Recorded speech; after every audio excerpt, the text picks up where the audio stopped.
हजार तलवारींचे युद्ध एका प्रेमाच्या शब्दासमोर फिके पडते, पराजित होते. महाकारुणिक भारत सम्यक संबुद्धांनी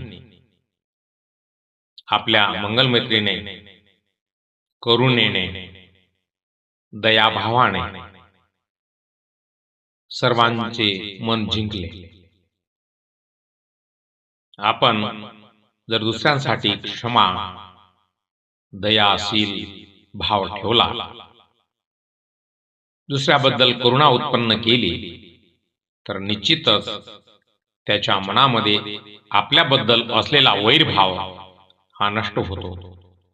म्हणून नेहमी आपल्या मनामध्ये करुणा जागृत ठेवली पाहिजे, दया भाव ठेवला पाहिजे.